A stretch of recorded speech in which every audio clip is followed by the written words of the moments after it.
The following podcast contains explicit language. You're listening to the Cinematography Podcast presented by Hot Rod Cameras, a program about the art, craft, and philosophy of the moving image and the people who make it happen. Coming to you from the world headquarters of Hot Rod Cameras in Hollywood, California, are your hosts, Ben Rock and Illya Friedman. Welcome to episode 11 of the Cinematography Podcast. All right, episode 11. We're like cooking with heat now. I'm Illya Friedman. I am Ben Rock. And Ben, what's going on? Well, you and I just got back from, you say that so cagily, you and I just got back from a podcast convention. Easily one of the nerdiest things I've ever done in my life. Yeah, it was pretty nerdy, but it was also pretty darn fun. And I will say that it was a room full of podcasters like you and me, and people, far beyond our strata, like big end, high end people. NPR was big in that room. I got to shake hands with Roman Mars of 99% Invisible. Whoa. Yeah, it was pretty impressive. So here's the cool thing, though. If you are interested in podcasting, and the fact that you're listening to this, you might listen to something besides this podcast. That convention or that conference or whatever you'd like to call it is probably the preeminent event of the year for podcasters. And there's a lot of podcast nerdy discussion going on with people saying, hey, are you listening to this? Or, hey, what podcast do you do? And I got a lot out of it. How about you? Oh, yeah. Also, what software do you use? And, I got to see a bunch of different softwares. Spoiler alert, I use Adobe Audition. Adobe Audition is pretty excellent. Yeah, but I saw a really cool one there called Hindenburg. Mm-hmm. I saw a demo of a thing called Reaper that a lot of people use, and these are actually pretty affordable. Yeah, I saw this. I went to this automation for podcasters discussion, and I think it was a little different than the one that you went to. It was very much for the most basic people, but there essentially was a system where you could record sound bites and then play them back in bits and pieces to do your piece. Put it all together. It was kind of like a sampling keyboard, but for podcasters. And I thought, wow, I would never use this, but for someone else out there who just wants to record little bits and then hit play, they could do it. Yeah. I mean, and you never know. You might come up with a good reason to use it. And also, just got to hear people's stories and how podcasting changed their lives. I know it's changed mine. It hasn't really changed mine that much. Yeah, mine either. But it's fun. It is fun. And I think it's really great for us to get together in these, I would say weekly, but that's a lie. Monthly, and that's also a lie. But, every couple of months we get together and talk about all these different things that are going on. And some of that stuff makes the podcast, which is awesome. Yeah. So, I can't recommend it highly enough. It was called Podcast Movement. Hopefully we can attend every year and make it pay for itself somehow. We'll see if we can make it pay for itself this year. Well, Speaking of which, yeah, we have another sponsor for this episode. Holy crap. We have 2 sponsors in 2 episodes. How about that? Can you believe it? Well, this is a sponsor for a very cool piece of software for Mac computers, and it's called Hedge for Mac. And that is actually their URL, hedgeformac.com. And I'll put a link to it in the show notes. But they have a free version. You can test and try it. But what's really cool about it is that you can copy your data very, very easily. And I do mean very easily, even without using instructions, reading instructions. Whoa. You can figure this out. And what's super cool... I never read the instructions anyway. Well, then this is perfect for you. So yeah. What's great is that you can make easy backups of your data, whether it be camera data or data that's already on your computer. And it does a checksum at the same time it copies. And I'd say it's about as fast as using it through your Finder, which is pretty amazing to get that data verification and your copying happening at the same time. And as a sponsor, they've done a couple of really cool things for us. First of all, if you go to their website, which is hedgeformac.com/cinematography, you'll save 20%. They're actually going to do a discount for... We have our first promo code. It's our second sponsor and our first promo code. We've really grown up a lot. So that's hedgeformac/cinematography. And that's right. And you will get a discount on their awesome software. And I've used the software and have been using the software, and it works great. I'll also say that they have a special thing going on right now that they haven't even put out to the world. But if you go to hedgeformac/IBC, this is going to be their first big convention they're doing, the International Broadcasting Convention coming up in Amsterdam. Big deal convention. It is. Big deal. Basically, it is the NAB for the rest of the world. It's the NAB with people talking funny, as I like to think of it. And if you go to hedgeformac.com cinematography.com/IBC. They're giving away 25 licenses of the software, and like they have a partnership with LaCie, and they're giving away like some major amounts of storage. So you can buy stuff at a discount. You can also win some stuff for free. I mean, it sounds like win-win. Win-win. So everyone go to hedgeformac.com/cinematography. So Ben, who is on today's show? Today's show is a really good friend of mine, Charles Papert, and Charles is probably best known as the DP of every single episode of Key Peele that you've ever seen. Key Peele has a fantastic visual style, and if you have never seen Key Peele, what's wrong with you? Go to YouTube, Google something right now regarding Key Peele. You'll probably get like 30 different sketches that pop up. Totally worth watching. Some great humor there. Key Peele is like, and we talk about this during the interview, like I feel like Key Peele changed the direction of filmed sketch comedy from something that was kind of rough around the edges and the Funny or Die style to something that's very, very slick, because what they did was they emulated like top shelf movies in what they did, and they did it on a hardcore low budget. Yeah, there were some people who were working in a similar sort of way, I think with a much higher budget for a much smaller portion of their show. I'm thinking of like Alex Bono, like on Saturday Night Live. But when you look at like Key Peele with like Charles Papert, I mean, it's like an entire episode of nothing but those, high-end, high production value sketch comedy shorts. And Charles has a lot more to say about Steadicam operation, about being on a very special movie set at one time in his life. Lots of other awesome stuff. Here we go. Charles Papert. The Cinematography Podcast interview. So I am here at Hot Rod Cameras in Hollywood, California with Charles Papert, cinematographer, Steadicam op, camera operator, what else? Guy. Producer. Dude. You have quite a few producing credits. I do. That's an odd one. That's an interesting one when people find that on IMDb, because they don't know whether they should be hiring me or me hiring them. Yeah. Well, we'll get into that. We will. So Charles, well, actually, first, I'm just going to say for full disclosure, I first met you probably 2003, 2004. Sure, sounds about right. And it was in a producing capacity. You were one of the executive producers of a 48-hour film competition called Instant Films. That is correct, yes. We sort of have a little bit of a claim that if anyone happens to know the rivalry between Philippe's and Cole's downtown L.A. that both claim to have invented the French dip sandwich in the same year. We came up with Instant Films at about exactly the same time as the 48-hour film project came into existence. So, but everyone knows them and nobody knew us. So it is what it is. But as far as inventing the 48-hour concept, it could possibly lay a simultaneous claim there. I'll give you credit for it. That's very sweet of you. Thank you. I've always been a Philippe's guy, by the way. Okay. It's good to know. That was a little something where, I've worked in the industry for many years, but the elusiveness of being able to make your own product back in the day, let's say pre-late 90s, was I want to shoot something, and you go, well, let's see if I can find a way to borrow a 16 millimeter camera and scrap for short ends, and it was always just brutal, and then you still had to spend money. You couldn't find a way to get the film process and transfer for free. So you can never explain that to somebody who started making films within the last 10 years. Yeah, what a fucking headache it was to do it in the 90s even. Yeah, you did not own the gear. You couldn't own all the gear to shoot it yourself unless you were a trust fund kid or something. So it was always so much more of a hassle. And then late 90s with DV, suddenly we were kind of like, a $4,000 camera looked pretty good. And then Final Cut Pro came out, and all of a sudden you've got access, you've got the basic building blocks to make films. And I had an XL1, and I got Final Cut Pro. And after about a year, I went, wow, I could be shooting stuff with this, but I got to get around to figuring out what that is to shoot now. I never had such freedom before.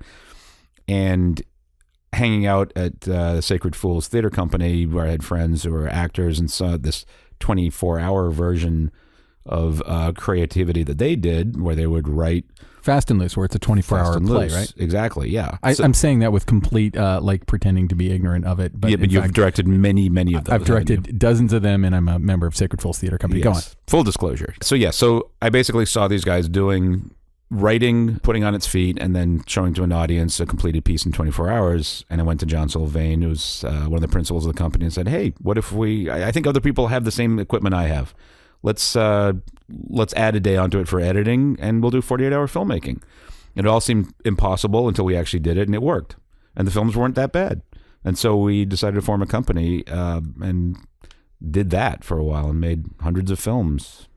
And it was really I wonder cool. how many films, do you have any idea how many films they've made by now?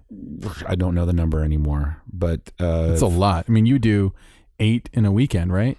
Yeah, 8 in a weekend, and it was sort of multiple festivals a year for about 8 or 9 years solidly, I think. Yeah. So it was quite a few. So the hilarious part there is I have all these executive producer credits on my IMDb from that era, which looks, again, very strange to people trying to hire me to shoot things when they see I have more credits as a producer than they do. Yeah, but I didn't set foot on most of those sets. And they're like a producer. Yeah, exactly. That's what an EP does.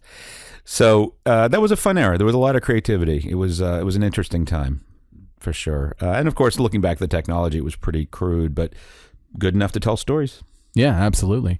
And the last few that they've done, I've gone to a couple of them. Like they had upgraded to like really high quality projection, and everyone's obviously shooting on DSLR or better. So it actually looked freaking amazing the last time I went. Yeah, it is fascinating to me how obscenely good you can make something look for just a small amount of money, even less than it used to be. Oh yeah, the investment. It's really astonishing technologically where we've arrived, and only slightly terrifying to those of us who are trying to make a living from all of this.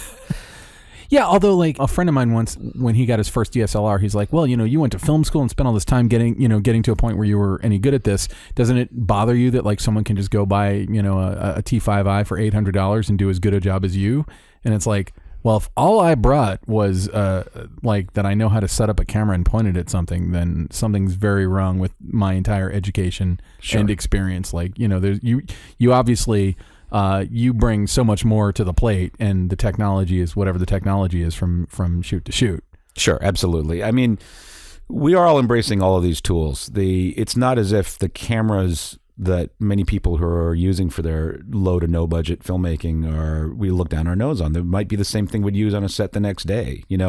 Everyone uses GoPros, one form or another. That's just sort of a given.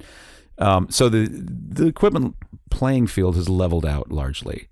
Of course, there's exceptions to that, but it proves more than anything it's not. It was never about the cameras to begin with. Yeah, and the film stock back in the day, but creativity is creativity. Good storytelling is good storytelling, and that's ultimately where we're at. And as a cinematographer, my job is to make the final product look good, but it's always in service of the story, which is the most corny thing we all say because it's like, yeah, blah, blah, blah. It's not corny, story performance. But it's, it should be obvious, and it's important to keep that in mind. But I think that's the hardest part of the skill to learn, is to be able to analyze the story and figure that out. Agreed. So, well, I want to get to your entire background and where you came from, but while we're on this subject, let's talk about that a little bit. Sure. So there's a couple of kind of stock questions I ask people, but I ask it for a very specific reason. The first is that I think everybody has a very different process when it comes to how they analyze a script, and when you read a script, how you go about turning it into whatever lenses, whatever lighting, whatever filtration, color coding, whatever it is you do. So do you have a process that you could put a finger on if you were sitting down and talking to a director, or if I handed you a script? Like, what's your process of reading that script and coming up with how you would want to shoot it? That's a very good question. I'm very proud of you, Ben. Thank you. Wait till you hear my next one, because it's a doozy. I'd like you to knit that question into a sampler and hang it on the wall. So reading a script is pretty fascinating, because as soon as I read virtually any script, images start coming up in my head. I start to form a vision of the final product almost immediately. Without having a discussion with a director, there's always a vagueness to it, though. It really helps to sort of have an initial conversation with them to go, this is the vibe that we're looking for, and then I can form that image much better. And as we get into the prep process, that vision continues to crystallize to the point where I can exactly see what it's going to look like. So if I had to sort of storyboard or sketch out what we were going to do, and then I look at the finished product, I'm like, well, it's pretty much the same. So the process for me, again, it starts a little bit vague. I have some ideas, but I need to know if those ideas are the right ones. So as soon as I can sit down with the director and hash it back and forth, and we find our common language on it, then it becomes more crystallized. And actually, for me, the space is very important. I have to understand what the parameters of the location are, because I do so much location work, or at least I have. I mean, now it's probably about half and half stage in location, but people walking around in a void is one thing. But once I get into the space and start to feel it, it starts to make sense to me how we're going to shoot it. So, one of the tougher things for me is to not have I've actually scouted a location before I get there, because that version of my vision is not fully crystallized. So that's probably the 3 steps of it: the reading, the discussion with the director, and then visiting the space that we're going to shoot. And if it's a location shoot, then the parameters of the space will start to dictate how I'm going to go about lighting it. I'll look for the windows, I'll look for the practicals, and sort of hopefully see some version of light that's in there. If it's natural light, we want to embrace it. Of course, sometimes we're going to say, well, we're going to block it all out and start again. But the practicalities of what I can do in there start to dictate what we would do. And whatever the director's vision of how I want to do it combines with that. And I go, well, what's our budget? What are our possibilities? If we're up 3 stories and we don't necessarily have the money for a condor, I got to start thinking about how to make this look good without that. Yeah. If it's a low budget job, if we have the money, then that makes it a lot easier.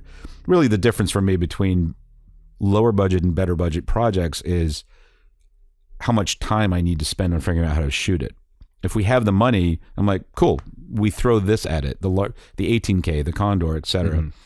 If we don't have that, I have to sort of start with that vision and figure out how to downscale it and what my tricks and tools are going to be to do that. When it comes to things like lensing, like let's say, like if you read a script and you see it with wide angle lenses, for instance, like is there a process by which you kind of arrive at those kinds of ideas, or you say like, yeah, this one's going to be really low key, or I want to shoot everyone from 6 inches under the eye line, or something, like the kind of specific little touches of cinematography, like where do those come from for you?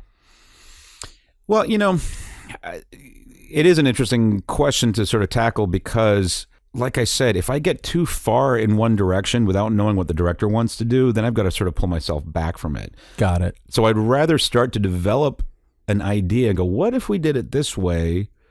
And then have them go, yeah, cool. Because if I start envisioning one way and the guy says, no, I want to go, if I'm like, what about wide angle tableaus and relatively static? And he goes, well, I was thinking long lens, handheld, and kind of rough around the edges. I go, okay, well, let me completely revamp. And do you usually get a script without somebody giving you an idea of the direction they're going in? It happens. Yeah, for sure. It depends on what type of project it is. Episodic television, we're rotating directors. So there's a vocabulary throughout a show, but there's also, how do we attack this during a scene? Yeah. The different stages that I've gone through as a DP and as a filmmaker, in the last few years, I've really tried to sort of jettison a lot of the original ideas that I have. And what's really important to me is when I come up with an idea, I look at it and go, am I doing that because I've done it before or I've seen someone else do it before? I want to go the other way with it. Mm-hmm. So the first inclination, I go, let me explore the opposite of that. Can you give me an example of that? Sure. Let's say the car is pulling off into the sunset. Well, the most obvious thing to do is to crane up and away. Yeah. Because that's what we've always done. But is that the most interesting thing to do, or is it just going to feel like a retread of everything that's been done before? And the answer is yes or no, depending on the project. A few years ago, I directed and shot a music video. It was about domestic violence. Mm-hmm. And the way that the script was written, I felt was on the nose. So I took every idea that was in there and tried to find a different way to tell that story. It began with a couple arguing with their little girl outside, playing in the other room. And the guy was in a wife beater and he's slamming his wife up against the wall, and it was right in your face. And I felt like I want to go the opposite way with it. We're going to put them way in the background and be with a little girl, and out of focus in the background, you see this happening in shadows and barely seen, and it's all going to play in her face. And I thought it was a much more effective place to be because it was much more in the imagination. So I literally just flipped the perspective around from one side to the other. That's a very evocative idea. Thank you. I think it worked out. Yeah, that sounds cool. This is another kind of stock question that I ask people, but I think it's interesting, and I get such crazy different answers from DPs when we talk to them. But like, if you were going to build the perfect director to collaborate with you, what would you want that director to be like? Do you want them to hand you a shot list and say, we're going to do this? Do you want it to be someone who you collaborate with to figure out all that stuff? Do you want it to be someone who figures out the grammar of the film or leans on you more to figure out the grammar? Any like what is the perfect collaborative relationship for you with a director? I think probably the best experience that I had collaborating with a director was on Key and Peele.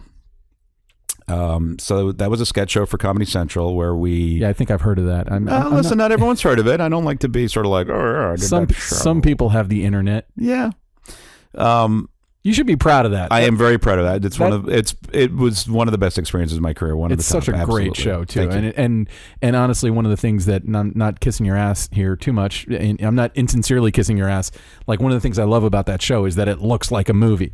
Like, the sketches always look like a big budget movie, and I think that's part of their grammar, was to kind of drop us into something that felt like a bigger piece than a comedy sketch. It absolutely was. Key Peele, when it first came up, was actually a very small, low-budget, humble project. We shot the pilot on 1D Mark IVs, which was my shooting axe. I preferred them over the 5D because of the high sensitivity. And that was my third TV pilot that I shot on those cameras, actually. I've jumped around a little bit. We'll start backwards in the DSLR era. But so we shot the pilot on 1D Mark IVs, very humbly and simply, and it was my second time working with Peter Atencio. We'd done one little project before that, a one-day project, and while we were making it, I suddenly was like, wow, this is really kind of coming together. This is the material. These guys are really funny. This material is really sharp. It was actually the sketch called I Said Bitch. I don't know how you write that, but that's pretty much the one where they like say further and further away until they're in outer space. Yeah, it just keeps heightening. The scenario gets more and more absurd, and then they end up in outer space randomly. And I said, wow, that's my humor right there. Mm-hmm. That is where I love things to go, that sense of the absurd. But the first time I met with Peter Atencio, the director, and he was going to be doing the entire series, I said, Pete, and this was going back to around 2011, when a lot of comedy that was going on at the time, especially on YouTube and various other channels like Funny or Die, that was the era of it kind of has to be handheld and rough looking to be funny. That was sort of the down and dirty era that really, I mean, a lot of it started either with... Like Funny or Die kind of stuff? Yeah, Funny or Die specifically, right. Like the Funny or Die had The Landlord. We were coming off a few years of The Office having influenced the handheld look. But really at that point, it was the scrappier it is. Also, there was the SNL digital sketches. But those tended to be actually kind of slick. A lot of the time, they got slick. But do you remember like Lazy Sunday? Lazy Sunday was pretty. Yes, you're right. That was that era. Exactly, it was the Lazy Sunday era.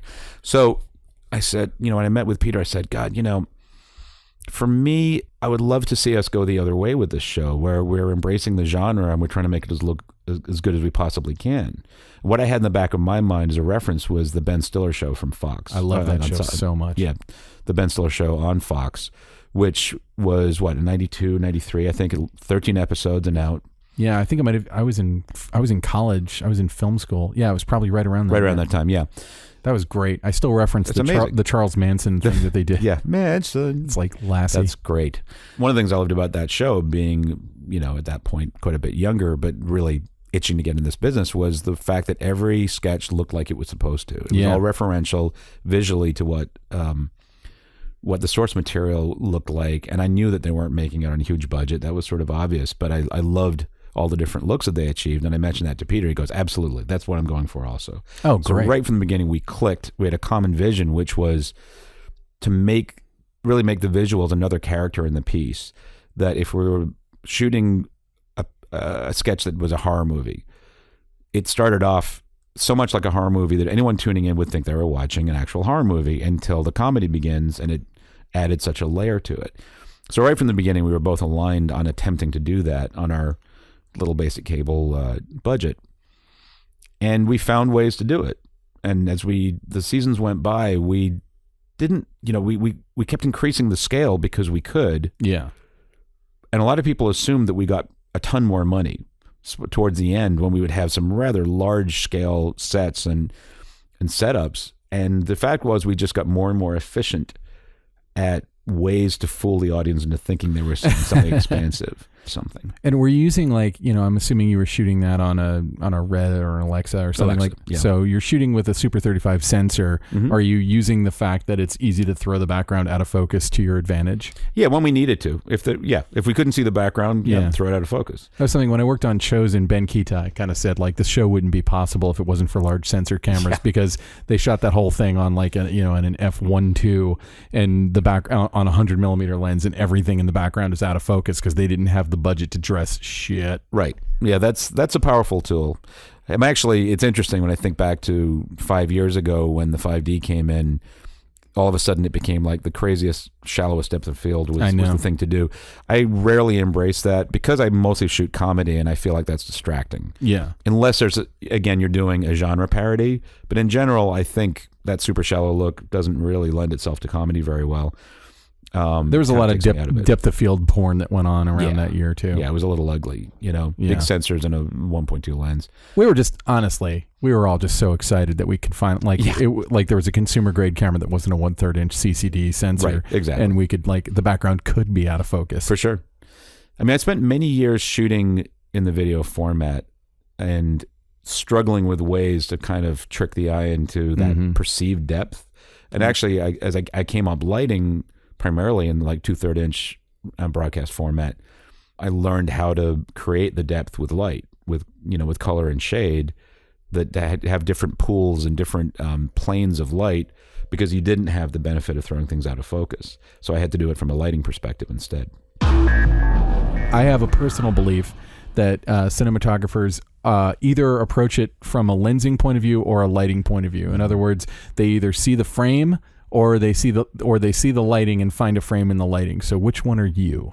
I believe that I'm more motivated by lighting now than by composition. And I think probably the reason for that is I spent so many years as an operator that the framing aspect comes so automatically that I don't really sweat it. Mm-hmm. I'm so used to visualizing the frame that sort of pops into my head and I go, yeah, it's going to be a 27 mil lens right here. Yeah. But the lighting to me feels infinite. There's so many more choices that I can make in the lighting that takes up much more of my focus and my attention. And maybe that's not the right thing to do, but that's what I feel. That's how I approach it. I don't think it's a right or a wrong thing. One thing I have noticed is it seems like people who came up in the electrical department, they tend to be more about the lensing, and people who came up in the camera department seem to be more excited about the lighting. Yeah, because we haven't spent that long in it. I feel like if someone asked me, how long before you feel like you've mastered lighting, I'm like, I don't think I ever will, because I feel like it's limitless. There's so many more choices I can make there. And the fact is that's not true, because when you place a lens, you've got 3 dimensions that you can move it around in, left, right, up, down, front, back. Then there's what is the focal length, and then how are you moving the camera? So it's just as infinite, but I think that process is so ingrained in me that I see that and I sort of get it much quicker without as much thought, probably. So I think there is something to what you say. It's what you haven't been doing your whole life is the thing you're more focused on. Interesting. So, let's go ahead and back up and just kind of talk about your background and how you got from being, a lump of clay like the rest of us into the camera department and then to being a cinematographer. A lump of cinematographer. When I was 12 years old, my mom had a friend who was a TV director for the PBS station in Boston, and I got to visit with her one day a live truck at the U.S. Open tennis tournament. And I stood in that truck and looked at all those monitors and my head exploded. And that was like, I need to have something to do with this. Cameras are my thing. Growing up in Boston, it took me sort of years to find it because it wasn't as available as it might have been some other places. But by high school, I knew that's what I wanted to do. I was completely hooked by it. But in Boston, you're not terribly far from like New York City or... No, and I went to Nyu Film School for a year. For a year? So did you finish? No, NYU? 1 year. 1 year and I dropped out. And the reason for that was, NYU is a great school if you're in the mindset of NYU, which certainly then, and I think still to this day, is sort of anti-Hollywood to an extent. So it was kind of cool for me to be exposed to the kind of films that I had never seen, experimental cinema. Louis Buñuel and Maya Deren and so forth. It was nourishing. And so I was a little restless because I was unabashedly interested in Hollywood filmmaking. Mm-hmm. And also at that point, do you mind saying about what year this would have been? Sure. So I went to college in 1983. Mm-hmm. I had read about the Steadicam in 1980 when The Shining came out. Oh boy. And I was completely fascinated. I loved The Shining, and I loved the shots in The Shining. And I was like, I don't know how you do that. Even as a 14-year-old, I was like, I have never seen shots like that before. And I read Pauline Kael's review in The New Yorker where she referenced the Steadicam. And I said, that sounds like the ideal thing. The first movie that ever used the Steadicam? No, it wasn't by a few years. The first movie was Bound for Glory in around 75, 76. Oh, wow. So way back. Rocky was about 3 movies later. So the Steadicam was used on the original Rocky? Yes. The run up the steps, the triumphant run up the steps at the Philadelphia Art Museum. You just blew my mind. I had no idea. Yeah, if you go back and watch it, it's pretty rough around the edges because it was still in sort of an unfinished state at that point. But Garrett Brown, the inventor of the Steadicam, chased Sly Stallone up those steps. So Sly Stallone is looking like a big stud for running up those stairs, but there's a guy following him with like 150 pounds of gear on his body, keeping pace with Stallone the whole way. Yes, that is correct. And it's probably not quite 150, but it feels like that after you run up a few steps. I got to put one on around 84, and even though I was terrible at it and it wasn't comfortable, I was so excited about it that I was like, this is going to be my thing. So that was the difference. But backing up, I'm in New York. There's movies going on around me. The thing that I was most interested in was learning about Steadicam. I asked my professors. No one had any idea what that was in 1983. So I cold called the biggest operator in New York, a guy named Ted Churchill, who advertised an American cinematographer, and said, hey, I'm an NYU student. I'm really interested in Steadicam, and I can't find out anything about it. And he invited me on the set for the next morning. He said, we're going to be at the New York Public Library at 5 a.m. And so I trotted down there the next morning and met Ted and was sort of very much in hero worship mode as a 17-year-old and walked. So you were in college when you were 17? Yeah. All right. Yeah, I was a kid still. Yeah. That's pretty impressive. Thanks. Well, we moved from England when I was 6, and the educational system being a little different between countries, they moved. You can say it. The British are smarter than us. It's fine. Sure, the British are smarter than you guys. There it is. Boom. European school system. I went to a very good school system in Brookline, Massachusetts, so I can't say anything bad about them. Fair enough. So there I am as a teenager on the set of what turns out to be Ghostbusters. Really? The first Ghostbusters, absolutely. There's Bill Murray and Dan Aykroyd and Harold Ramis, and I'm going, this is amazing. But even then, even though I knew them from, Stripes or whatever, I was still just more taken with the lights and the equipment and, of course, the Steadicam. Yeah. That was always my fascination. So I got to visit Ghostbusters a few more days and had an amazing What were they shooting? So was it which scenes? Yeah. The first scene was at the library towards the beginning of the movie when they arrive to interview the librarian who got the movie at the beginning of the movie. Yeah. I watched from about 8 feet away as Bill Murray delivered the line, "Back off, man, I'm a scientist." No he shit. did about 20 different reads. Oh wow. And could you tell, like, while you're on the set of Ghostbusters, can you tell, like, this is going to be a big fucking movie? I actually thought it was going to be a huge flop. What? And not funny at all. Oh. I knew nothing about filmmaking, so the process of watching comedy get crafted was when you're a visitor, it's usually not that funny. Oh, yeah. The funny goes away because the pacing isn't there and the repetition kind of kills it. So watching Bill Murray do that line 20 times was fun to watch, but I was just like, I don't understand what this process is. Why is he doing it different every time? I didn't understand what an alt was as a 17-year-old. I thought you're supposed to do it the same every time for continuity. But, and then I visited them at Central Park West when they were shooting the scenes outside Sigourney Weaver's apartment building, and all these like terrible looking chunks of asphalt and half a police car sticking up out of the ground, and everything, of course, was staged for the camera, and I didn't know what that meant. And I really thought this movie didn't make any sense at all. So I was completely and utterly wrong about that when it came out. When you saw it, did it all stitch together? In your head? Yeah, totally. And I went, I saw that shot. I saw that shot. Oh, that's how films are made, one shot at a time. Yeah, I get it now.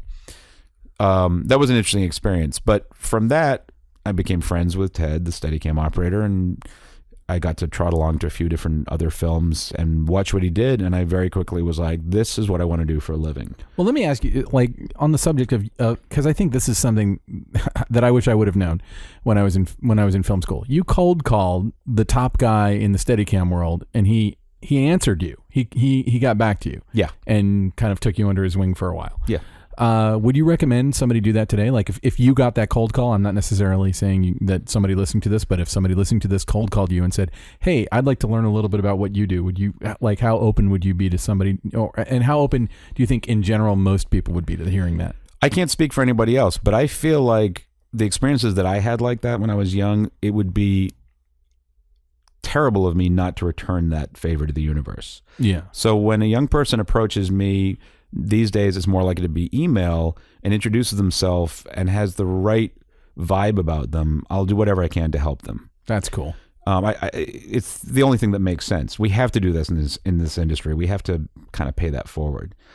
And I'm pretty good at telling when someone's got the right stuff. And it's not about their experience or their talent. It's about their engagement and their fascination with all this. Yeah. That they have to be a part of it. When I ever meet someone who wants to get in the Steadicam, what I'm looking for is that they're going to say, this is all I can imagine doing. This is all I want to do. And I go, then you'll probably be good at this because you've got the commitment. Mm-hmm. So yeah, it was a huge opportunity for me to experience that. But of course, the other side of the coin was that I got up the nerve to do it. Yeah. I could have easily, at other times in my life, sort of gone, I can't bother. I can't do that. I don't want to bother the guy. I don't know. I know this guy, he's probably in his early 30s now. When he was in college, at his school, he had an assignment. He was graded on this, where it was like, find 3 people in the industry you want to go into that you would want to have mentor you, and write them and like track them down and email them. And for this guy, one of them was Stuart Gordon, the guy who directed Reanimator and wrote Honey, I Shrunk the Kids, and is kind of a legend. And he reached out to Stuart, and Stuart got back to him and kind of was a mentor to him for a while. Awesome. And I sort of wish that I'd ever had that thought when I was that age, because I feel like you could, you don't realize that these people are just living their life, and most people are not upset when you ask them to talk about what they do for a really long time anyway. So right, I would never like to talk about what I do for a living. Never. That would be horrible. It's like on a podcast or something. Nah, fuck that. I didn't even hit record yet. Thank God. So yes, I agree. It's I think mentoring is an important thing in this industry, and I feel like it's getting lost a little bit because of the accessibility of equipment. I think a lot of younger people and newer people coming into this business kind of feel like, why do I need it? I have the internet. Yeah. I can learn everything I need to by watching, YouTube videos and reading blogs. I do a lot of that. Well, I think we all do a certain amount. Listen, I learn stuff from blogs. I'm active on a series of filmmaking blogs, and there's people who are hardly even in the industry per se. They're either making stuff for fun. They're not necessarily making a living at it. I learn things from them because they've got knowledge and directions that I don't have. Well, whenever I hit like a snag, like I'm trying to do something in After Effects or Premiere or something, and I'm like, I can't figure out how the fuck to do this, I will like just Google it or go to YouTube and write whatever it is, looking for star filter for After Effects, and boom, there's 500 tutorials. Yeah, it's crazy. And then you're trying to find the right one. But I think within all that, it's very hard to weed out who's got the right information and the right balance. So how do you learn how to light? Well, for me, pre-internet, I read books and I read American Cinematographer and I watched a lot of stuff. And then I was working as a PA and I watched some people lighting and learned from that and tried to kind of deconstruct it in my head. And each time I went back to the beginning where I was reading about it, it made more sense. And watching the film, I could start to deconstruct the lighting that I saw. It went round and round in a circle. If I had the ability to have had someone mentor me and bring me out on set and explain to me the effects of what they were doing, it would have been even more efficient, I think. Yeah. But I think for a lot of people today, the idea of that deconstruction, well, who are you listening to? Whose blog are you reading? Whose videos are you watching to learn that? And there's, obviously there's some great information out there and there's a lot of misinformation out there. Of course. And one of the complicated things is when you're learning, you're going to do a certain amount of recreating. You're going to copy setups. And I think that's a very valid way to learn a craft, is because the closer you can recreate it, then the more you've become successful at analyzing. I think that's a really good exercise, honestly. Like when I was in film school, in one of our classes where we had to learn lighting, they would like give us a frame of a movie and say, take 2 actors and light that scene. Yeah. And you learn a lot. You do. Yeah, it gives you some basic skills. The tricky part is then to bring your own creativity to bear. Yeah. But I think that when it comes to filmmaking, it's not like you're going to be doing the exact same scene ever again. So everything becomes, a bag of tricks that you use, and then you formed your own style, and you're not ripping off people. And I think there's sometimes a feeling like, well, I don't want to watch too much of other people's stuff. I want to come up with it myself. But we're not living in a vacuum. There's techniques that can be gleaned from any number of different people. Well, and also like, a technique will come along like 45-degree shutter, and then, Saving Private Ryan comes out, and for the next 20 years, everybody's doing that in every action sequence. Sure. And at first it's the most innovative thing ever. And then for a while it's like, hey, it'll be really cool, and you'll see it in Gladiator. And then after a while it becomes a cliche. Sure. I mean, another example of that would be when the slider became a thing 3 or 4 or 5 years ago, for right around the time of the DSLRs, everyone started doing these little slider moves. I thought it was kind of funny because we've had sliders for years in the industry that we sit on top of dollies and we make little adjustments with it. But I realized eventually this was sort of the introduction of little dolly moves for a lot of people that didn't have access to legitimate dollies.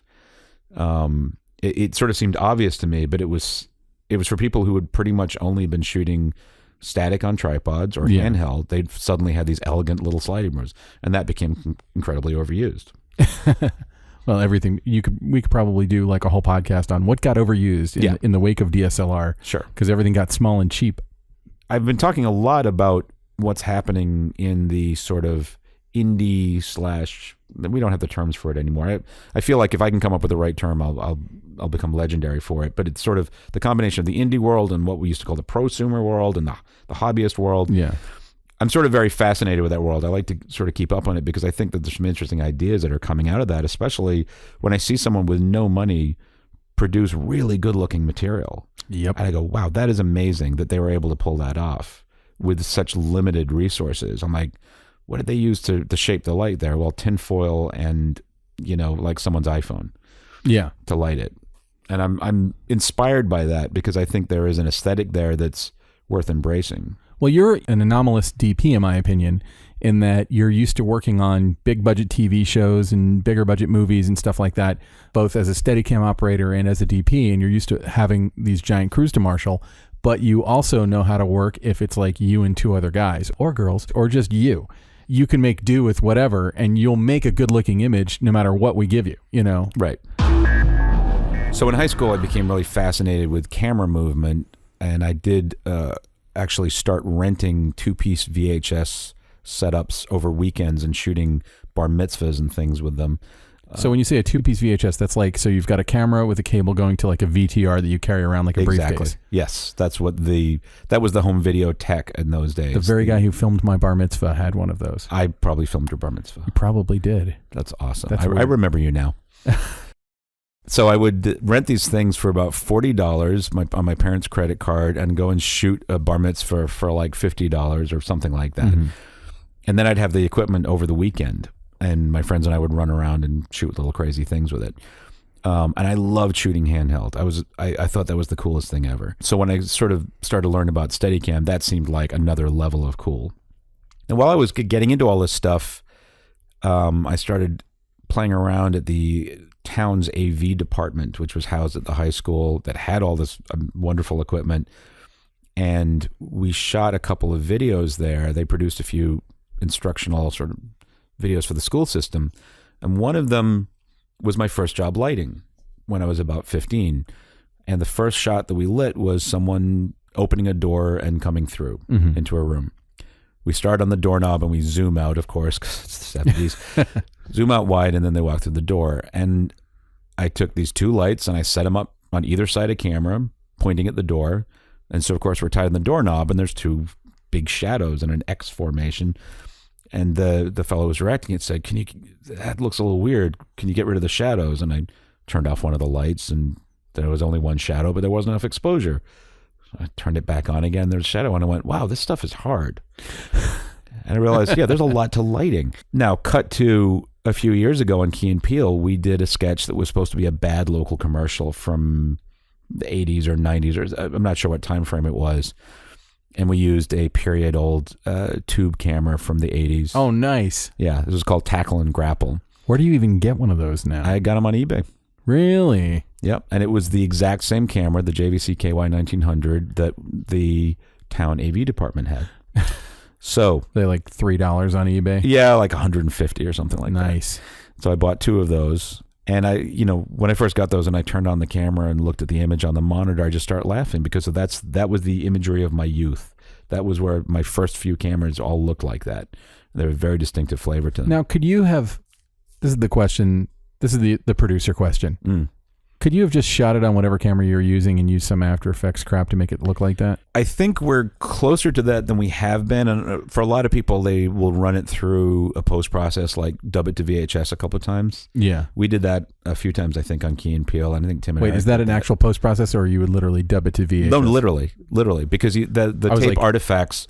My brain just made an app called Dub It to VHS. Yeah, and I'm sure that stuff is out there. But the difference that you get between trying to recreate that, I don't know if anyone makes this as a plugin, and I'd love to learn if that's the case, that creates that smearing that you would get with the old tube cameras when you go past a light and it smears out, and the highlights have a certain look to them, and everything's a little bit out of registration. There's a particular look there that I think I haven't seen it recreated digitally. So there is something that's worth doing. Believe me, I'm not the guy that sort of like arbitrarily loves to have this cabal of weird cameras for the very subtle thing. There's nothing subtle about the way these cameras look. It is extremely evocative of that time period. Yeah. Analog gear is hard to duplicate. Early digital gear doesn't have much of a look to it. I think that's the case with audio recording as well as video. The early chip cameras didn't really have as distinctive a look as the tube cameras that preceded it. So when you see that sketch, I think it really captures that crappy look. And particularly because I set up 2 Lowell lights on either side of the camera in a recreation of my very first bad lighting setup. Did you zoom off the doorknob? We didn't. There was no doorknob, but we did do some bad zooms and bad framing, and I encouraged my operators to have fun with it. And I never had more fun, I think, in my career than when we were doing bad stuff on Key and Peele, because it really made me just laugh. To me, that was again part of the comedy, and it was really kind of enjoyable. And that's the kind of DP I am, that I don't mind making stuff that looks bad if it's supposed to be. Well, and that's interesting too. Like, thinking about like how to shoot comedy, what you were talking about with the early Funny or Die or YouTube kind of stuff, where looking rough around the edges was sort of the punk rock thing about it. Like exactly. Yeah, it was edgy and gritty and whatever.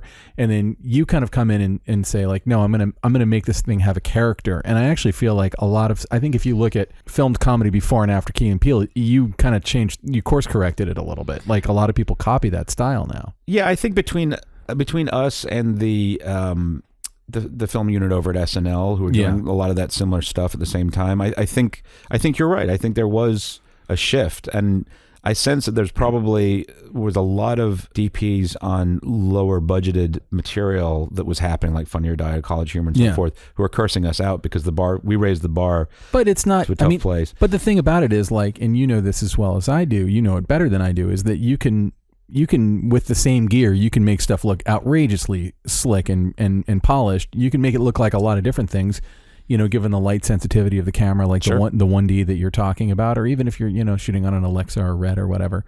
Like you can, with the same gear, you can make it look outrageously slick. And you don't really need very much to do it, because these cameras, out of the box, give you a pretty good look. A pretty good look, yeah. I mean, I still think everything is a choice. Yeah. The degree of fill that you put in there, the directionality, every single light has to be the right light at the right intensity, right color. But that's where your skill comes in. Right. And that's what makes what makes literally every DP different from every other DP. Exactly. Because you throw any other DP on Key and Peele, they might do an equally good job to what you did, but it would look completely different. Right. It's different interpretations. So that was really what was fun about Key and Peele, was attacking each sketch individually and finding the right vocabulary. I mean, some of them when you're doing a genre parody, you look at a piece of source material and you kind of go, how close can we get to that? Yeah, yeah. And for some of those, the joy was recreating the look of a $50 million movie in something that we shot in half a day or less with many more limitations. And that was pretty delightful. Like we had one scene that took place at a football game in the rain, and the reference that Peter used for that was the opening of The Last Boy Scout. Oh yeah, that's a great scene. Right. And, we kind of like broke it down a bit. And in my head, I'm going, how are we going to pull this off? We ended up shooting that. We could only light one direction because we didn't have time to move the rain towers. So we created a less than 45-degree wedge that we could shoot. And we staged 4 different directions, all looking in the same direction. We cheated 4 directions. And guess what? It works. Yeah, yeah. I'd made very few changes when we didn't have time. We just did not have time to do it. So, and it's pretty cool that we were able to, I think, achieve a very similar look. And this maybe is kind of a loaded question, but on Key and Peele, how much did the director kind of rely on you to come in and fill in the grammar for a given episode or a given look? I wouldn't say it was much relying on me. It was always a collaboration. Peter is an extremely strong visual director. He has a barrel full of references that he, for his age, he really shouldn't have. I mean, I would throw out references from obscure TV shows when I was a kid, and there's enough years between us that it blew my mind every time I go, oh yeah, I know what you're talking about. I'd be like, dude, how do you know that? That show didn't get rerun. You were like 6 when that show was on. How is this possible? YouTube.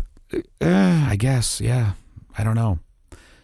So yeah, it was almost always collaborative at a certain point where Peter would say, I'd like to look like this, and then we'd start, batting it around. But we got so good after we'd done hundreds of these things. Our shorthand got so good that it really didn't take us that long to find much of it. There was very little deliberation, I think, which was part of the fun of it. We got to the point where I remember one time we were doing a sketch that had an opening piece that was supposed to be kind of Walking Dead-ish. It was a zombie. It was about a zombie extras.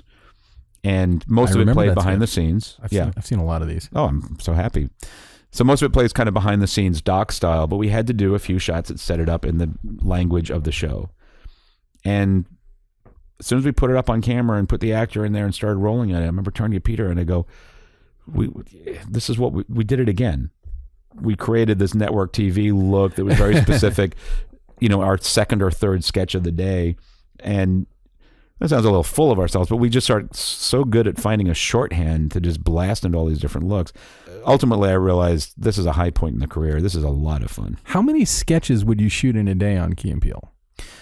We started an average of 2.5 a day, which meant some days more, sometimes less. We got it down to 2 sketches a day, I think, by the 3rd or 4th season, which was a big difference in terms of being able to get it done. It was a little wild before that. And there were some sketches that took us all day to shoot, and others days we'd do 3.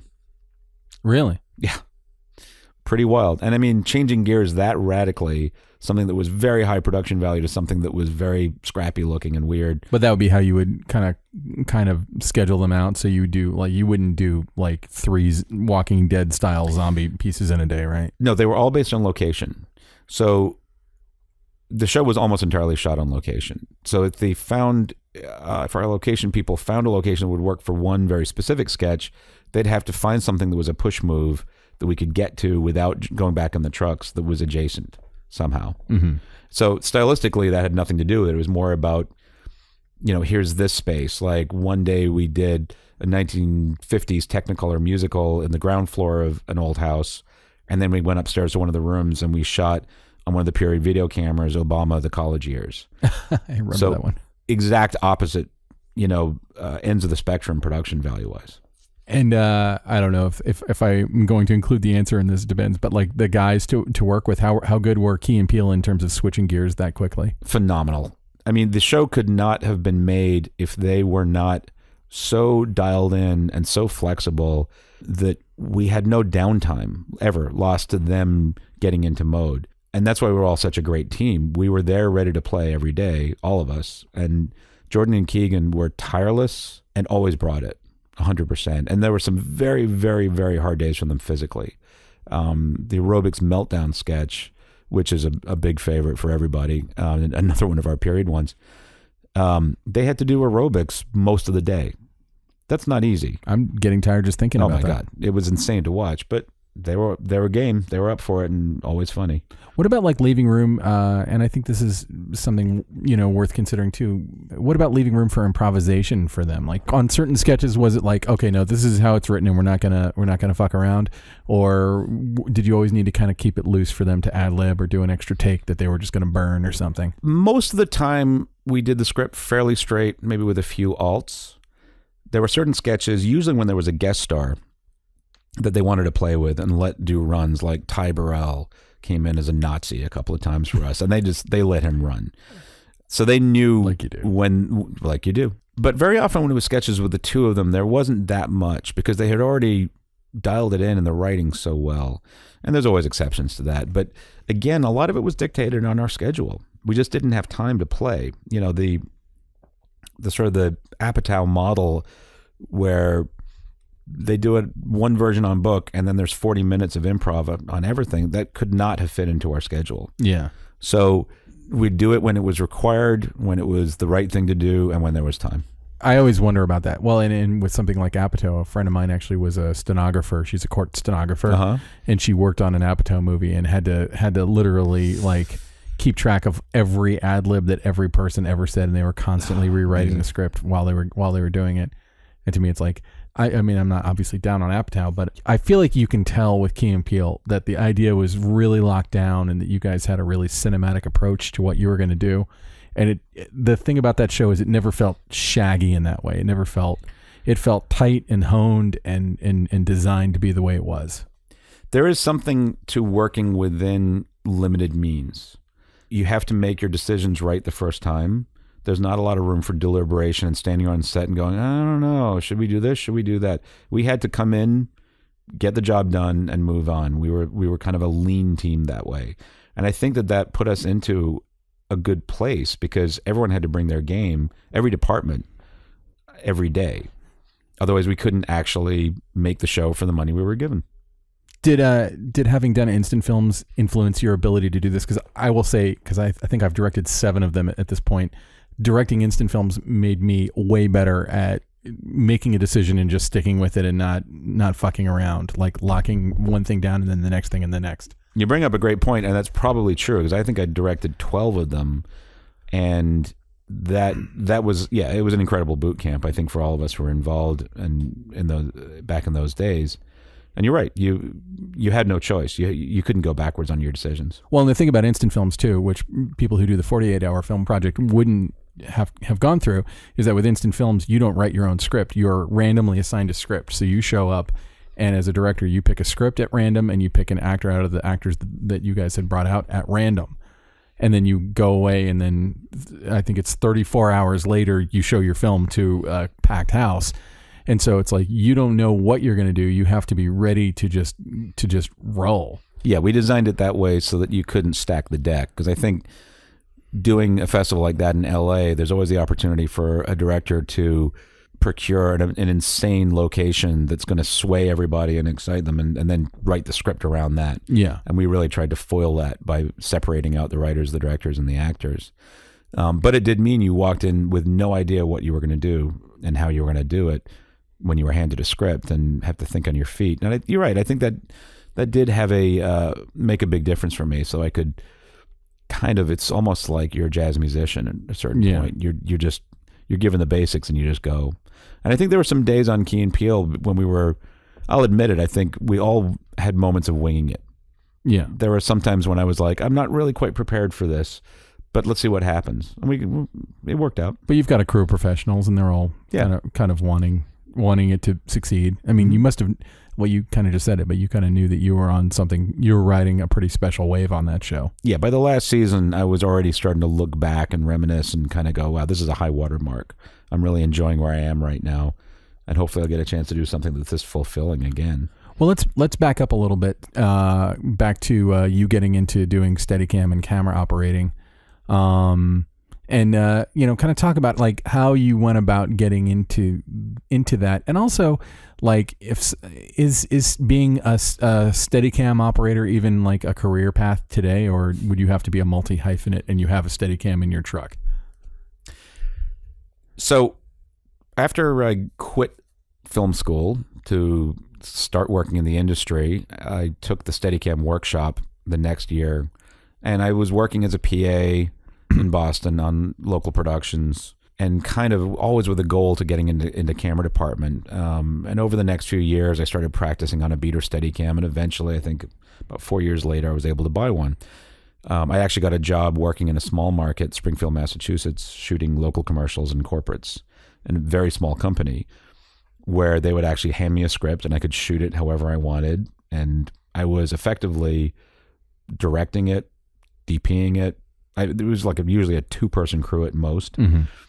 And actually it was an insane experience. I did that for 2.5 years. And they had a bunch of fancy pants Steadicam shots in those commercials. Yeah. Actually, I bought the Steadicam right at the end. Oh. That's because that was my first legit job where I actually earned any money whatsoever. That was also a really good experience at learning what worked and what didn't, because every day was a new experience. And I was also editing my own footage. Mm-hmm. So that really was how I learned filmmaking, was in those 2.5 years. And even though the material very often was, a guy selling furniture screaming at the lens, as they do in local commercials, I always got the opportunity to do a few more creative ones here and there. I have never once been like, man, I need a new couch. I'm going to go to the guy who screamed at me at 2:00 in the morning. You hadn't, but apparently other people did, because that's a theme. You can go all over this country and there's some version of that in the local market. No, it's true. God bless them. The funny thing about it was, when you meet them in person, they were, perfectly normal. They spoke normally, and then you turn the camera on and they just start bellowing and flailing the arms in the air. I think that's been replaced now by the blow up and fadeable guys at car dealerships. It's about the same level of subtlety. But so at the end of my time in the wilderness there, shooting corporates and local commercials, I bought the Steadicam and hung out my shingle and started freelancing, and worked in Boston and Greater New England, a little bit in New York for about 7 or 8 years, and got to do some cool stuff. I also was DPing at the same time, shooting, again, local commercials, corporates. And then I started to really get the bug that I wanted to work on bigger stuff. I'd experienced what a large set was like in New York, and I just couldn't get there in Boston. The stuff that came from out of town, the shows came from LA or New York, that always brings someone with them. Yeah, of course. And I had some frustrating moments where I got called for some movie called Good Will Hunting, and they're like, well, we got a Steadicam day. The guys are going to walk towards this bar, the scene where they go into the Harvard bar. And then, 2 days later, they canceled the whole because they're going to shoot it handheld. So that would have been Gus Van Sant. God damn it. So I got frustrated because I was like, I'm never going to get anywhere. I'm not going to, I don't have, they would be like, yeah, you don't have the credits. And I'm like, but look at my reel. And they go, you don't have the credits. So I packed it up and moved to LA in 97. And within 2 years, I had worked on several studio features as an 8-camera Steadicam operator. I started working on ER and then West Wing. It just all happened. And so awesome. While you're doing this, because you have a pretty illustrious career just as a Steadicam operator, but do you have your eyes on I'm moving towards being a cinematographer? Yes, the whole time. Yeah, in Boston, in small markets, you are able to have multiple hats, and it's sort of required. There's very few, I think, pure Steadicam operators in the smaller markets. The thing was, when I moved to LA, it's kind of like I got looked at and I was, well, which one are you? Yeah, you an operator or are you a DP? Because we don't like both here. And I decided to go with the Steadicam because, and the conventional operating, because my reasoning was, I want to learn more about shooting. I get the opportunity now to shoot for these amazing DPs that I've only read about in magazines because I'm in LA now. So I did that. It was going to be like a few years like that.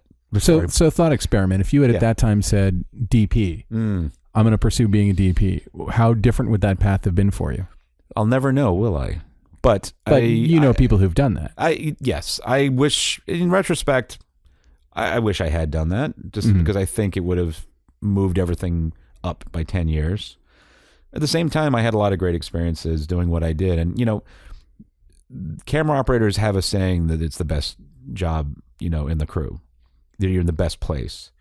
I think that's changed a little bit as we moved from film to digital, because the viewfinding is not nearly as sort of engaging. But it's a great job. Also, you've got a video village full of people who are judging your every move and coming up and being like, yeah, could you just not follow him so much to the left this time? Well, it's less about that as an operator than it is the DP in some ways, because everyone sees the image completely as opposed to sort of a bad tap image. Well, what about because you're somebody who's so used to operating and so used to being a Steadicam operator or camera operator, and when you're DPing, if I'm not mistaken, you're often not the operator, correct? That's right. I almost never operate anymore. So do you miss it? I don't miss it. I did it for so long. And I think back to that kid in high school who only wanted to have a camera on his shoulder. And that lasted for 20 plus years, maybe 25 years. I got to the point where I felt like I'd kind of done it all. That as much as I loved Steadicam, it was time for me to do something different. And I think that's just a personal thing. Once I'm done with something, I just kind of move on. So I rarely feel like I want to pick up a camera and shoot anymore. But when you're when you're on, I wonder this every time the DP is not the operator, which is often. When you're watching the operation and when you're sitting in Video Village watching the way the operation is happening, are you ever like, oh, you're missing it, dude, it's right there? Or do you just hire operators who are just on the same wavelength as you and they bring maybe even more to it than you imagined? That's the idea. I try to find operators that bring to the table what I felt I brought as an operator at sort of the height of my career, the part where I was really enjoying the job the most, where I had a lot of ideas and I wanted, I'd work with the director and go, what if we do this? What if we do that? And, get really engaged in there. And that's the kind of operator I look for. I'm not the sort of DP that wants my operators to be like a remote head that I operate for them. I want them to have thoughts and interest, and I love it when I'm sort of caught up with the director in the big picture. We've got to make our day and we only have so much time, and how are we going to tack that thing down the road? And then the operator walks up and says, the scene they're about to shoot, I was just thinking, based on the dialogue and what's going to happen next, what if we did this instead of the thing that we're planning? And they're getting into the story and the characters. Yeah. And we're both looking at them and go, wow, we hadn't even considered that because we're too up in the big picture. That's what an operator can do, a really good one. And that's what made me happy as an operator, to be able to bring that game and be a collaborator. So that's what I look for in my operators. And I'm very fortunate right now that my A-camera operators, a young guy named Neil Bryant, whose Steadicam chops are phenomenal. And his attitude is so great. And it reminds me of a younger version of myself. Mm-hmm. When I was just so excited about it, about being a camera operator. So, yeah, it's really important who I have working for me, for sure. And that, as a result, I don't miss it because, again, I can focus on the big picture because that's really what my job is. Mm-hmm. As an operator, you're engaged in the here and now. You walk in, you don't know anything about the scene, you read the sides, you watch the rehearsal, and you figure out how to make it great. As the DP and the director, you're already looking at the next thing. In a way, yeah, because you're responsible for what's at the end of the day, what's going to happen tomorrow, you're being distracted in some ways away from how to make the thing that you're doing the best it possibly can be, because you're balancing so many other things in the air. I was just reading a story about Richard Donner doing the first Superman movie, and how they had like 6 units going at the same time. Wow. And I'm like, how do you even how can you do that? Like, they had a miniature unit and a Krypton unit and a and it's like, it just boggles my mind how you can even manage that. Yeah, there was a music video that I shot about 5 years ago. There was an era, a year or two, when I was making my transition from operating to DPing, that sort of fell into this music video world. And there was one time we were doing a very ambitious period piece that was it was like a 1930s thing, and it had a shootout at the end between the band, who are sort of the bad guys, quote unquote, and the cops, and then another group of cops come up. So it was a 3-direction shootout, and we were losing the light, and I had to split us up into 3 units to shoot simultaneously. And I sprinted from one side of this field to the other. Yeah. Back, and every time I got to where I was, things had sort of fallen apart a little bit because we weren't set up to do that. And I'm just running around trying to spin the plates and keep them all from crashing. So rough.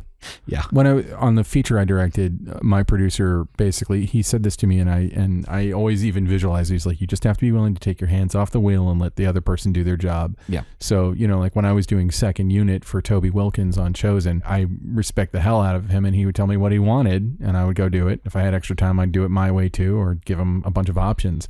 But it does take a massive amount of trust, and I think that there's kind of like a weird belief that if you have more than one unit, that the director and the DP aren't the actual director and DP, but really they are, because everyone's just trying to give them exactly what they asked for. That is theoretically the idea. Theoretically. Yes. I mean, there is an old bit about cinematography, about certain movies having been lauded for their cinematography because of their beautiful establishing shots, which were all second unit. Of course. Todd Hallowell, who was a second unit director for Ron Howard on like everything from Backdraft to Rush, so it's like 20 years of his stuff, told me that on Apollo 13 he had T-shirts made up that said if it was easy, first unit would have done it. Yeah, right, exactly.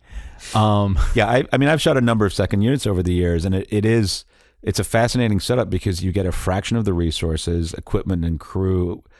What you do generally have is a bit more time because you're waiting on something to show up from first unit. Yeah. But you're trying to create stuff that's going to get cut into the movie, which sometimes the scope can actually get big enough where you're like, this is not a second unit thing anymore. Oh, yeah. But it just sort of gets larger and larger, and you're going, wow, we're supposed to do what they're doing over there with a quarter of the people in the crew? Oh, okay. But then the fun is watching the finished piece and going, yeah, that's one of ours. Hey, that's my hand. That fit. Yeah, it's my hand. Sorry, I mean that was the SAG stand-in. We won't say anything about that. Not my hand. On Office Space, which was one of the movies that I operated, the famous printer destroying scene, where the guys go out and it's sort of the rap video where they're destroying the machine. Half of that is actually second unit that I shot in a completely different location on the side of a freeway in Texas with other people like PAs in the wardrobe of the guys, some of the stuff looking down at the ground. And I can tell which it is because the grass is a different texture. Yeah. But and that's sort of an iconic. If you're looking at the grass, you're looking at the wrong thing. Mean, I hate to be the one to make that. Like people always be like, "Hey, if you're looking at that reflection in his sunglasses, like, well, you should get rid of it anyway." But like seriously, if you're looking at the grass, you're looking at the wrong thing. Yeah, but it's what I loved about that movie, and in particular that scene, is it became so iconic that and Family Guy did a parody of it, and they literally were doing animated versions of my Steadicam moves. Oh, that's got to be surreal. That was really sweet. That's surreal. That was a moment. You touched on it a minute ago, but there was a moment when you decided enough operating, enough Steadicam, I'm moving into cinematography. So what was the moment, or what was, I don't know if there was necessarily a moment, but what made you make that decision, and how did you go about kind of decoupling yourself from the one and starting to pursue the other? It was an interesting period because I've been doing Steadicam long enough that I became associated with the tool. Well, you had done it on like major stuff, like you were saying ER, but also like you were the main Steadicam operator on Scrubs for how many seasons? I only did the first 2 seasons. That's still pretty significant. Yeah, I mean, there was.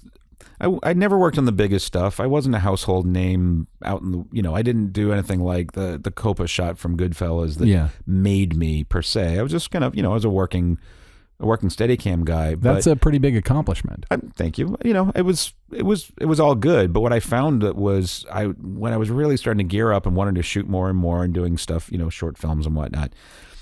No matter what I got as a DP job, Steadicam was always floating around in there somewhere. It was always connected. There was always, you're going to do Steadicam, right? So after dancing around for about 10 years of bouncing between my working for a living as a Steadicam operator and having the odd job and mostly the non-paid stuff as a DP, I finally went, you know what? The only way I'm going to pull this off is if I go cold turkey on the Steadicam. So when I made my decision, I said, okay, this is it. This is my last show, and I'm going to put the rig up for sale and throw myself into the deep. So sold the rig, and then the next few jobs I got, I sort of had to go, you do know I don't do Steadicam anymore. And they go, yeah. No, we know that. It's all good. And then you would get more into the prep for the project, and I'd say, okay, so this is going to be a Steadicam shot, and I'm sure that's a line item you have in the budget. And they go, well, we were kind of thinking you would do it.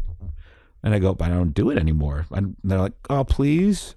And I go, well, it's going to be impossible. I don't own the gear anymore. And they went, oh, okay, well, that's cool. I just imagine you in like your version of the Bat Cave with like the vest kind of in like the little, like on a little Charles mannequin. That's very funny. You're looking at it in the dark, touching it.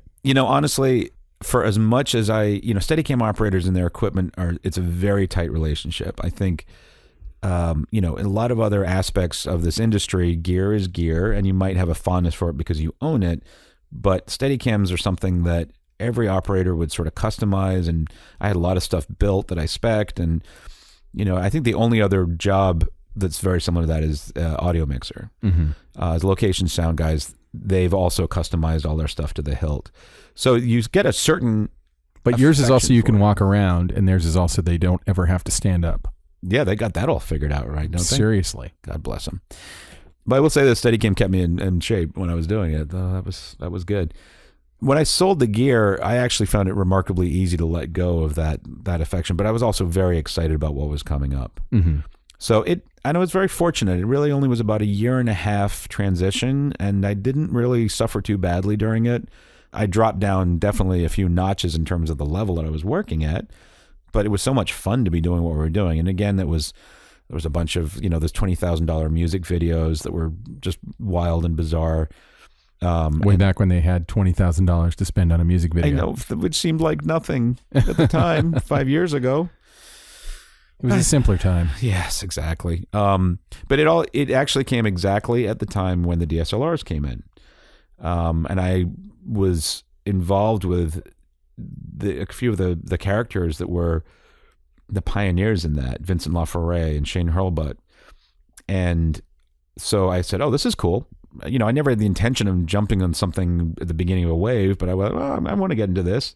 And so I owned my Canon package and started playing around with that stuff for the next few years and shot 3 TV pilots on those cameras, legitimate, for FX and Comedy Central. And the third of those was Key Peele. And that was actually the last thing I shot on the DSLRs before I said, okay, well, that was fun. Now I'm going to move up a little bit. Grown-up cameras again. Yeah, we're going to go to those. I think it was the time when we had to change out one actress from 4 different tops because they all moirayed. Yeah. And, well, you wouldn't have that problem with a lot of the current crop, no, right? But back then we had so many things that we had to work around. I really did, like when Moray came back in, it was like, I thought we were all done with this Moray shit. Oh, yeah, no. Mm-mm. So that was a look. So after that, then I started cooking along. And like I said, Key & Peele started small and gradually and slowly grew and became my calling card now because it's brought up in every interview that I do. Well, it's like a million calling cards because you've done like every genre there is to do. Exactly. I sort of feel like, seriously, if somebody wanted to hire you to do, a giant sci-fi epic, you have a reel for that. If somebody wanted a romantic comedy, you have a reel for that. I actually, yes, I need to build all those reels, by the way. I've sort of thought that there's a way I can do it on a website where I have clips from dozens and dozens of different ones, and you literally can fabricate a reel just by clicking on my genre. I would spend hours on that actually if you had a website where it's like build your own Charles reel and exactly. It's like romantic comedy with robots. Yes. Bleep blorp. Yes, if anyone out there wants to donate their time in building me that website, I'll be delighted. But that's something I do need to get to. Yeah, it is funny when I look back on it, and it would be fun to see all those genre clips in a row. But seriously, if you got hired tomorrow to work on The Walking Dead, you would know exactly what to do, and you'd know exactly how to get their look because you've had to do it already. I'd like to think so. Yes, I would like to think so. Now, do you think that there's a specific look? I think that there's kind of a Charles Papert look, but do you think that there's a specific look that you achieved? I don't know that I would say that I could look at a shot and tell that it was yours, but there's a certain quality to the lighting. There's a certain attention to the detail in the lighting that I when I'm watching your work, I know is there. Well, I'd always thought that I was a chameleon in terms of look, that I didn't have my defining look, that it tailored to each project. And I've realized in the last few years that I do have more of a style than I thought I did. And also I've been doing comedy pretty exclusively for the last 4 years. Yeah. And right now I'm about to start a new series for MTV, and looking at the pilot and talking to the creators of the show, there's it adheres into that sort of looser Sundance indie vibe, handheld and flares and letting things go a little bit. Transparent kind of looking? Even rougher than that. Even. Really? Yeah. Because I think that Transparent has a lot of very beautiful imagery in it, that even though it's got a looseness to it, it's not dogmatic. I think there's a lot of different looks going on in there at the same time. I'm very impressed by the way that show looks and feels, because it doesn't feel comedy. Yeah. And I think that's also the way it's written. But I feel like it looks accidentally beautiful. Like they happen to get the right beautiful moment, but it happens like with such regularity that you realize, no, that's just the style they're hitting. Yeah, exactly. And there's some cameramen who and camera people who are able to achieve that look. And I've been sort of a little bit jealous because I haven't had that opportunity. Mm-hmm. And now that that's such a popular thing, I specifically was interested in this show because this is my opportunity to do that, is to get out of my comfort zone and let the not only natural light, but accidents happen and things that look accidental. And can I create that? Because that's what really fascinates me, is the idea of like, yeah, that's fine if the sun happens to be there and it strikes the face, but what if we have to do that on stage? And now I have to set a light that will replicate the sun hitting in a way that we would normally kind of clean up. Yeah. So I'm going to have some fun with that, I think. That'll be cool. Yeah, I want to get out of my element a little bit, do some stretching. For a long time, I was very content shooting comedy. I'm now, it's nice that comedy no longer looks like comedy. You can click around to different shows and not know it's funny until you see a funny actor in it, or B, actually listen to what they're saying. But we've really escaped from the confines of classic comedy, especially the way networks always wanted it to be seen, which is really cool. So as I was sort of getting to the point where I'm going, maybe it'd be good to shoot a drama, kind of sneak something a little bit more dramatic in there and let it play dark and not see both eyes all the time. We're getting closer to that with comedy now, which is great. I just enjoy working in the comedy genre. I have a lot of friends in it. I like being around comedy. I like the crafting of comedy. It's a fun way to spend the day for me. Well, I think that's a great place to leave it. Charles Papert, thank you so much for coming by. Thank you, Ben Rock. And to all the Ben Rocks out there. That's great. I'll talk to you soon, man. Bye-bye. All right, so that was Charles Papert. Thanks again, Charles. Charles, you're awesome. And I think Charles has the singular distinction of probably being recorded and then released the fastest of all of our guests. Yes, congratulations, Charles. You had the shortest wait of any of our guests. You're even still alive and not dead of old age yet.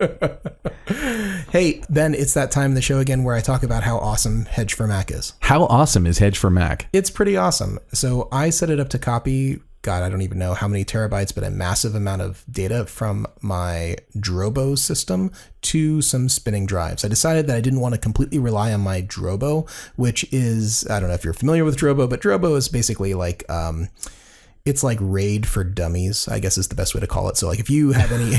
This episode not brought by Drobo. I don't think they would be insulted by that, because it really is. It's very simple. It's dirt simple to use a Drobo. But if you run into a problem with a Drobo, you're kind of locked into their whole infrastructure and you don't really have a sort of a general way to get your data back. So I decided, hey, Drobo's doing fine for me for my archive of storage. I'd like to have another backup of storage. I set it up through Hedge for Mac and walked away. When I came back, everything was backed up and everything was checksummed. Worked out great. That's pretty sweet. I need to get into using that because I have a horrible habit of just dragging stuff over from the Finder, and it has hosed me once or twice in the past. You know, you're not the only one. I've actually spoken to someone at a major Fortune 500 company, and he was telling me about all of the video assets that they have. And it is a combination of like IKEA shelves and shoe boxes and spinning drives and LTO tape and just like this nightmare of stuff that is poorly organized. And he's like, well, we're never going back to any of this stuff. Well, when it's organized like that, I guarantee you you're never going back to it. And don't forget, there is a cool promo code at hedgeformac.com/cinematography. You'll save 20%. 20%. And it's not even that expensive to begin with. No, So it's $99. So it's a bargain, actually. It's worth every penny. The first time that all your footage gets corrupted and you don't have it anymore, you will wish you had spent that $80. And you know what's actually kind of funny, and I don't know, maybe if this is appropriate to share on the podcast, but we technically bought the software. I mean, he offered us a license, and then when he wanted to sponsor, this is the Hedge for Mac guy. His name's Paul. He's an awesome guy. I actually said, your software is totally worth it. I'm going to give you back $99 and buy your software. So we're putting our money where our mouth is. I didn't know about the discount code. I could have saved 20%. Son of a bitch. Anyway, Hedge for Mac, cool software. Totally check them out. So let's move to the war story. All right, war story this time is from Tony Libertore. Tony Libertore, who is a top flight storyboard artist, one of the best storyboard artists working today, and he would be ashamed and humiliated to hear me say that, but it's true, Tony, you're one of the best. Wait a second. We're having someone who's not a camera person, a cinematographer, a former cinematographer, director, technologist here on the show. Yes, this is something that we do, and it's because, can you believe it? But there are so many people who are involved in the image creation portion of a movie or television program, and it all starts and quite often is entirely crafted, at least the design of the shot, from the storyboard artist, and I'm really glad that Tony was able to do it for us. Yeah, we'll get into this more in his actual interview. I think that there's an idea in people's heads, I know there used to be the idea in my head, that a director sits in a room with a storyboard artist and dreams up shots, and the storyboard artist draws down what's in the director's brain. Yeah, that's not how it works. That is totally not how it works. Tony, who is... If I had a gong, I would ring it. Tony has worked on several, I think the last 4 or 5 Fast and Furious movies. He's worked on Captain America Civil War and Winter Soldier. He's currently working on the new Black Panther movie. He's worked on, he worked with David Fincher on a 20,000 Leagues Under the Sea that didn't get made, but he is like one of the tippy top best storyboard artists. And I think that Class act. Oh, absolutely. As you'll see, because he curses more in his war story than anyone ever has. No, but I feel like it brings a very interesting perspective, because he's doing what he's doing is cinematography in a very, very specific sense. And really his imprint is all over some of the biggest movies you've seen in the last 7 years. Here is Tony Libertore's war story. And now, war stories. I was watching the Gladiator Special Features DVD, and I saw, as one of the options on the menu, storyboards. When I clicked on it, I saw all these beautiful illustrations by an artist named Sylvain Dupree. He had done these beautiful key scene illustrations for the tiger battle at the end of the fight with Maximus. That was the first time I had ever seen storyboards, and I was like, well, I could do that. That was one of the first times I had ever really had come into contact with storyboards and saw what it was, and at that point decided, hey, I think that might be something that I would like to try and do. At the time I was working at a screen door store. That was the first time I had access to the internet. Believe it or not, the screen store is not very busy. People aren't walking in and out getting window screens all the time, so I had a lot of downtime. So I'm researching online how to become a storyboard artist and trying to get as much information as I can. I come across this kind of editorial piece that said, so you want to be a Hollywood artist. This guy's saying, well, being a storyboard artist is nearly impossible to do. Finding jobs is impossible. Getting on a film is impossible because you got to be in the union. Getting into the union itself is impossible. You might want to try and find an agent, but that might not even be the best idea because agents are fucking vampires. The whole industry is shit. Can I help you? No. Beyond this, no, I can't help you. If you're still not deterred by all this, good luck. I look down at the bottom of the article and it's penned by Sylvain Dupree. So I'm like, motherfucker. The guy who gets me into storyboarding has now taken all my hopes and dreams and has just crushed them. I didn't come this far with my dream to just have you fucking step on it, even though you were the guy that kind of opened my eyes, if you will, to this whole job or this whole thing that I wanted to be a part of, and now you're stomping on my dream. So I was like, you know what, fuck it, I'm still going forward with this. Because this guy got in somehow. Now, I'm not saying I'm as good as this guy, but if he got in, I can get in. That was the thinking at the time. So I was like, I'm going for it. Besides, what I have to lose, I'm working at a screen door store. So.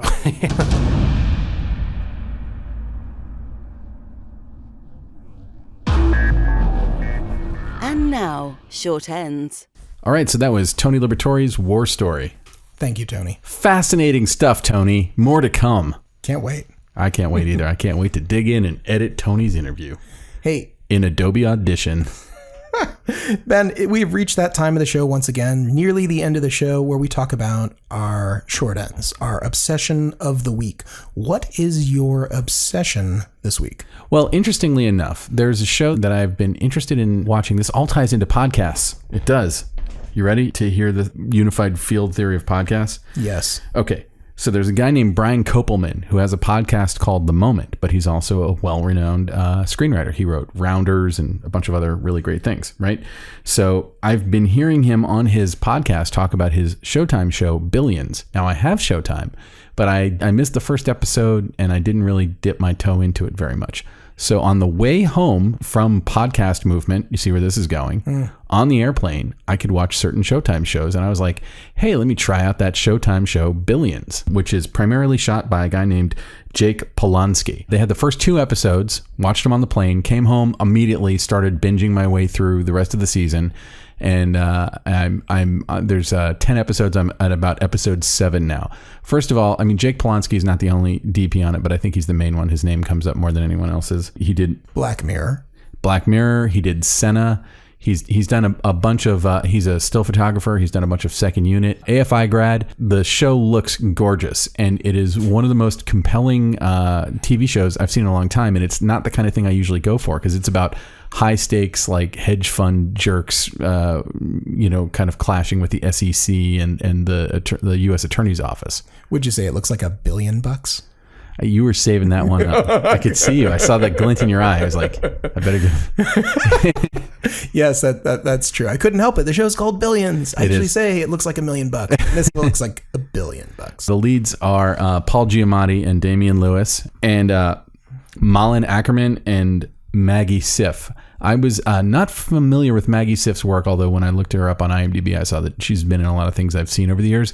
But those 3 are just amazing. The entire supporting cast is amazing, and it's just a super compelling, interesting drama that's basically a giant wrestling match, a clash of wills, and the cinematography is underlining like all these places that we don't go, the smoke-filled rooms and the exclusive clubs and the huge estate in New York State that's got a beautiful, gorgeous swimming pool and everything. And the movie just looks, it's just a gorgeous show to watch, and it's a great example, in my opinion, of how cinematography can underscore the thematic clashes within a story, and to take a story that in the wrong hands is a talky show. No one's beating each other up for the most part. It's mostly people talking in boardrooms. Yeah. And that can get super boring if it's done wrong. And this is handled in such a visual and cinematic way. I can't recommend it highly enough. Okay. Well, you are the second person within a month to recommend Billions, so I guess I will have to give it a shot. Yes. So what is your pet obsession of the week? My short end this week is a company out of New Zealand called Syrp, and they spell it a little bit funny. They spell it SYRP, and they make a...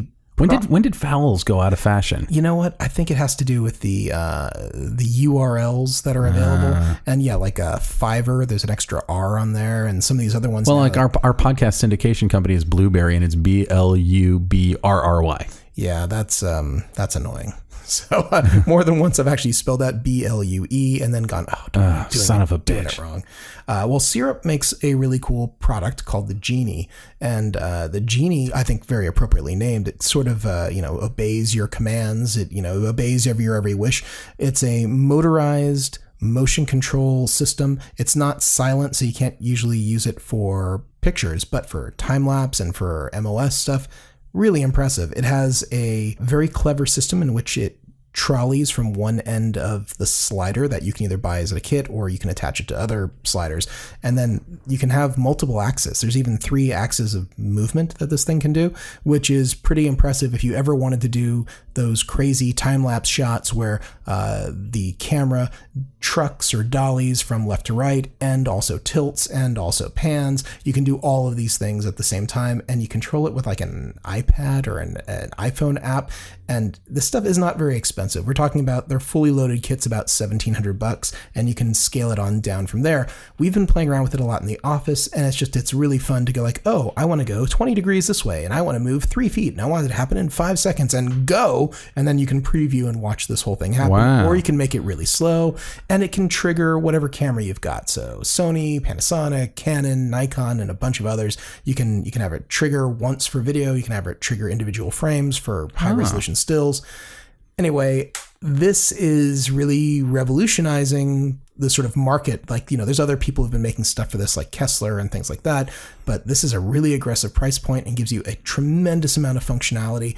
I don't even know if we have them up on our website yet, but we've been playing with it for about a month now. And hopefully by the time this podcast goes live, people will be able to go to hotrodcameras.com and actually see and check out some of the stuff we've been doing. At the very least, find the products, but can't recommend Syrp highly enough. For the money, there's nothing else out there that is doing what this is doing. Well, the most important question is, how do cats react to it? Ooh, great question. You could put a laser pointer on it and boy, have probably hours and hours of fun.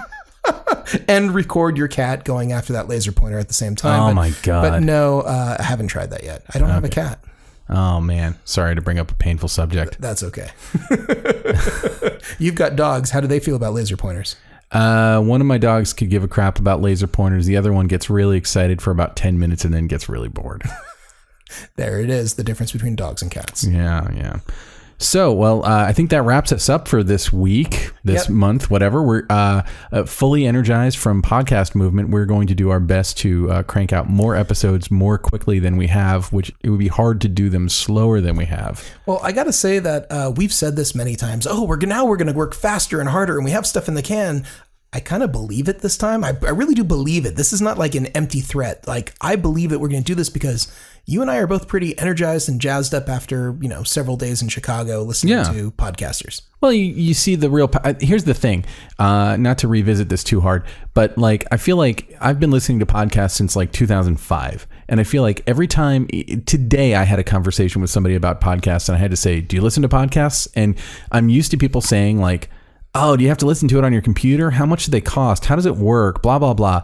And it's to be in a room with a few thousand people who not only understood exactly what a podcast was, but most of them have their own podcast or are trying to do their own podcast.